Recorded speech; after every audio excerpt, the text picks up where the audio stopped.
Bienvenidos. Una voz independiente en el análisis de las finanzas públicas, de los asuntos tributarios, es la del doctor José Roberto Acosta, columnista muy leído del Espectador, profesor muy reconocido en el CESA, miembro de la Red de Justicia Tributaria. El doctor Acosta nos acompaña de tiempo en tiempo llevándole el pulso a estos asuntos que son tan sensibles para el bolsillo de los colombianos. Es un gusto tenerlo por aquí, doctor Acosta, bienvenido. Juan, muchísimas gracias por la invitación. Yo siempre muy agradecido de estos espacios para hablar de temas de forma independiente. De eso se trata, de hacerlo desde distintas perspectivas y que cada uno de nuestros invitados, con plena libertad, con independencia, desde su propia óptica, nos ilustre sobre estos asuntos. Y empiezo preguntándole sobre la reforma tributaria o ley de financiamiento, porque ya a estas alturas parece estar claro que el proyecto inicial de extender el IVA a toda la canasta familiar al 19% de un solo guarapazo, como diríamos en la calle, es algo que ya está muerto. Ojalá, Juan, pero no hay que bajar la guardia. Recordemos que la mayoría de reformas tributarias terminan aprobadas en el Congreso los 28 de diciembre, los días de Santos Inocentes. Y con tanto distractor como el tema de la constituyente y ese tipo de globos mediáticos, terminan pasándola por debajo de cuerda mediante las artimañas de un viejo zorro en el Congreso como es Alberto Carrasquilla, que es principalmente la razón por la que lo ratifican en su puesto a pesar de la moción de censura. Así que no hay que bajar la guardia de la extensión de IVA de un 53 a un 80% de la canasta familiar, porque mientras no se hunda el proyecto en alguno de los debates, por lo menos en la parte concerniente a IVA, invito a que los ciudadanos estemos en actitud crítica y beligerante para no permitir semejante adefesio antitécnico y antidistributivo del ingreso. Dicen, doctor Acosta, en el Centro Democrático, que es el partido del presidente, que la extensión a los alimentos esenciales de la canasta familiar no la van a votar en el Centro Democrático. Eso dijeron también los liberales. Dijeron en los partidos de la oposición, en todos, sin excepción. Los conservadores. Pero dijeron los conservadores que no la votan. A ese capítulo de la ley de financiamiento yo hoy le veo 0 votos. Ojalá. ¿Qué opciones podrían encontrar entre el Congreso y el gobierno? Mire, Juan, yo me remito a lo que dicen expertos como ANIF. La Asociación Nacional de Instituciones Financieras fue muy clara en afirmar hace poco en un documento que dejen así. Es que venimos de 2 reformas, la del 2014, donde se quitó el aporte laboral al SENA y al Instituto Colombiano de Bienestar Familiar. Eso ya no existe por cuenta de los empleadores. Se eliminaron impuestos a las herencias. Pasamos después a la reforma del 2016, donde se sube el IVA hasta el 19%. Y en esas 2 reformas, Juan, se hablaba de lucha frontal contra la evasión y contra la elusión. ¿Y qué ha pasado a la fecha? Pocón, mucho ruido y pocas nueces. Es en el lado de la evasión donde toca apretar mucho más. Recordemos que apenas hace 3 años o 2 años largos se firmó un acuerdo de cruce de información con Panamá, el principal paraíso fiscal donde los grandes capitales de este país esconden su dinero, evaden y eluden impuestos. Y sin embargo no conocemos el primer sancionado a la fecha por cuenta de los Panama Papers ni de los Paradise Papers, porque se calcula que cerca de 60.000 millones de dólares están en ese tipo de paraísos fiscales. Se ha dado otra amnistía tributaria en el 2016 y se plantea en esta nueva reforma otra amnistía tributaria para que quienes tienen capitales en el exterior los traigan con un impuesto reducido. Correcto, que los asinceren, que pongan todo sobre la mesa y de aquí en adelante empiecen a pagar el impuesto a la riqueza y de renta que Esa medida en la pasada reforma tributaria trajo algunos recursos, pero no todo lo que se esperaba. No, todo lo que se esperaba, de cerca de 60.000 millones de dólares el recaudo, o el asinceramiento pasó a 8.000, 10.000 millones de dólares, realmente muy poco. Doctor Acosta, ¿qué pasa si el Congreso niega el tema de IVA y no encuentran la fuente sustitutiva? Se cae la ley de financiamiento, queda el gobierno en la obligación de recortar el presupuesto, ¿O eso no va a suceder porque encuentran alguna fórmula? ¿Qué va a pasar? Yo creo que hay que desmitificar el hecho de que no pase. Nos han casi que amedrentado, amenazado que si no pasa, se eliminan los programas de adulto mayor, de Sisbén, de Familias en Acción. Digámosle a la audiencia que eso es falso.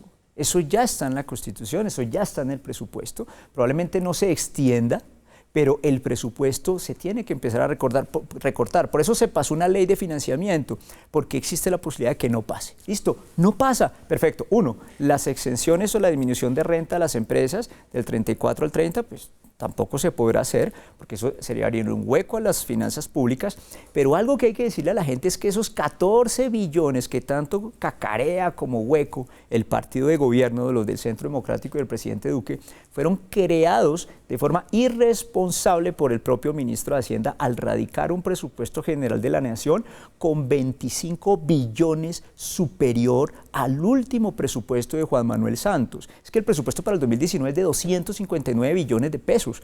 Repito, 25 billones más, un 10,8% más de lo aprobado el año pasado por Juan Manuel Santos. ¿Dónde está la austeridad prometida por Iván Duque? Es que 10,8% de crecimiento supera un 3% de inflación y un esperado crecimiento de un 3%. Sumemos esos 2 veces 3, da un 6. ¿Por qué 11? ¿Para qué subir hasta allá el presupuesto? Así que austeridad y, como decía NIF, deje así, ponga la casa en orden. Es como si usted contrata un nuevo administrador del edificio y para el alumbrado del edificio, los gastos de Navidad, los gastos de Reyes, nos duplica la cuota de mantenimiento del apartamento de las zonas comunes, porque sí, oiga, espérese un momento, ajústese a la regla fiscal que está en la Constitución y que es obligación respetarla. Pero si la plata que le piden a los vecinos no es para la fiesta, sino para que el ascensor no se descuelgue, no es para la fiesta, sino para que se pueda pagar al vigilante, que es un poco lo que dicen, son los gastos básicos del Estado. Pues no es para eso, Juan.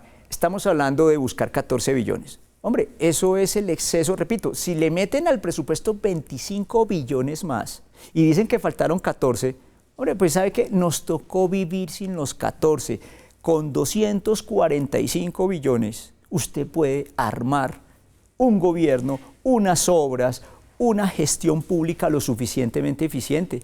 Es cierto que en Colombia el recaudo es pequeño, o sea, estamos recaudando cerca del 14% del Producto Interno Bruto, válido, pero ese debate ya lo hemos relativamente resuelto con la reforma del 2014 y del 2016 y a partir de la misión de expertos tributarios. Ahora, una misión de expertos del gasto y de la inversión pública y no la atendemos, quedó eso en letra muerta.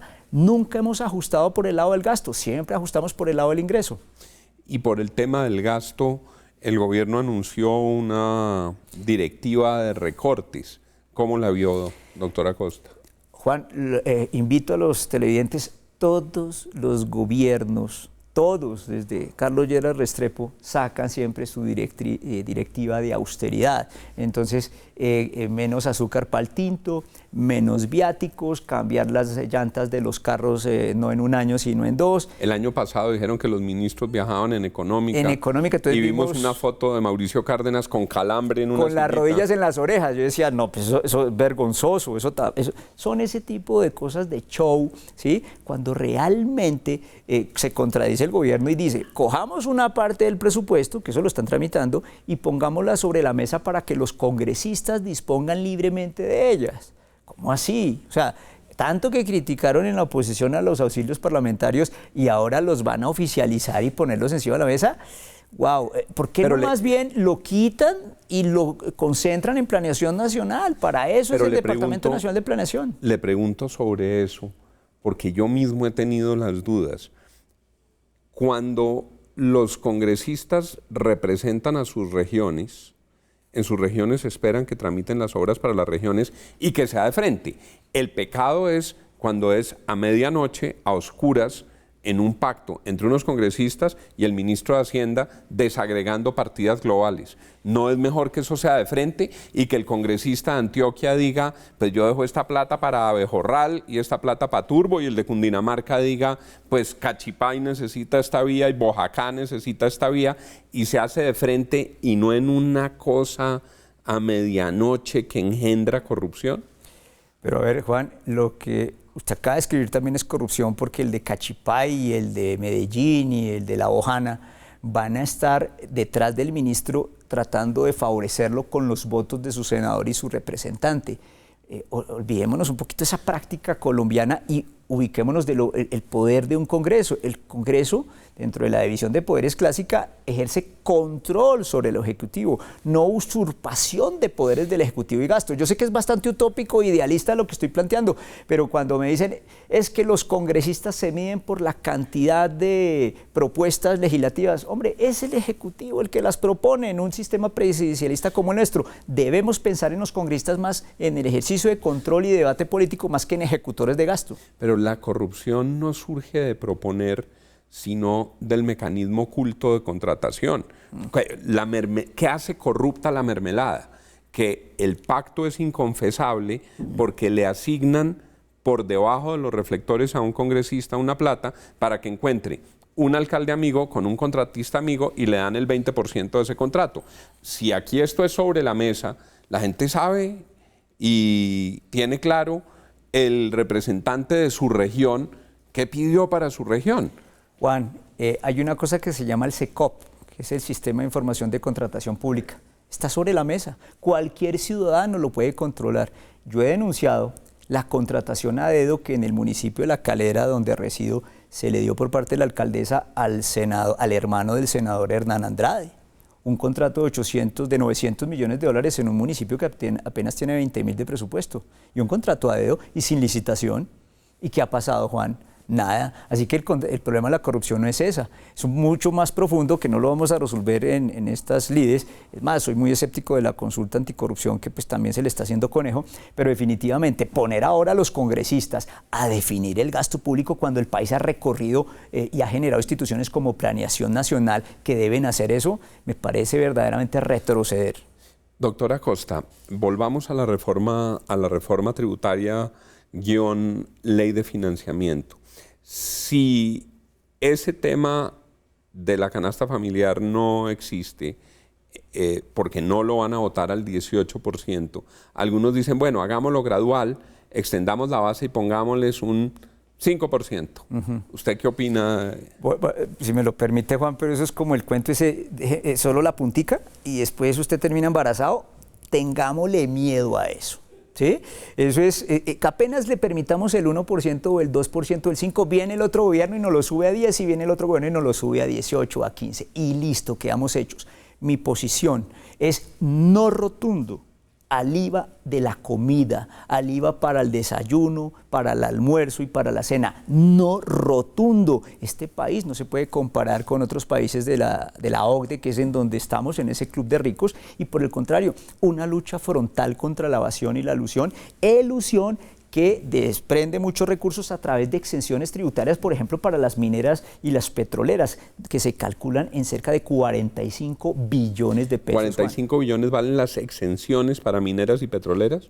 Y otros sectores productivos. Y usted lo que propondría es que se recorten esas exenciones. Se recorten, ni siquiera todas. Con que haya un recorte y la Comisión de Expertos de Recaudo Tributario dijo cuáles exenciones. Y sin embargo, vuelvo y digo, quedó en saco roto. Entonces aquí, como decía López Miquelsen, si no tiene solución para un problema, arma una comisión, pues la comisión del gasto no se le paró bolas en este gobierno que entra y en la comisión de recaudo tributario y de expertos tributarios quedó a medias buena parte de sus recomendaciones, a las cuales adhiero casi en un 80% porque me parecen de eficiencia, de simplificación y de mejor recaudo para los impuestos. Le escuché decir al exministro Juan Carlos Echeverry que flexibilizar un poco la regla fiscal no sería mala idea, porque cada décima de punto de flexibilización de la regla fiscal deja aproximadamente un billón de liquidez. ¿Usted estaría de acuerdo que se flexibilizara un poco esa regla fiscal? Totalmente de acuerdo. Soy defensor de la regla fiscal acérrimo y dentro de la defensa yo creo que en vez de romperla y quebrarla como lo hizo el anterior gobierno y como arrancó cogiéndola a patadas, lo mejor es flexibilizarla y decirle a la gente que en ese presupuesto que presentó Alberto Carrasquilla entró violando la regla fiscal. Los congresistas no saben qué es regla fiscal. Yo aquí denuncio que los senadores y los representantes muy pocos saben qué es eso y tenían la obligación de haber aprobado ese presupuesto que aprobaron el 17 de octubre. Debieron haber consultado la regla fiscal, debieron haber respetado la Constitución Nacional. Y es que, como lo dice el doctor Acosta, el hecho forzoso está creado porque se aprobó el presupuesto sin los ingresos sobre la mesa. Se aprobó un presupuesto en rojo. Así es, un presupuesto absolutamente desbordado, sin consultar la regla fiscal, sin consultar la regla del país. Te dieron regalitos de Navidad y de Reyes y ahora la clase media tiene que pagarlos. No, señor.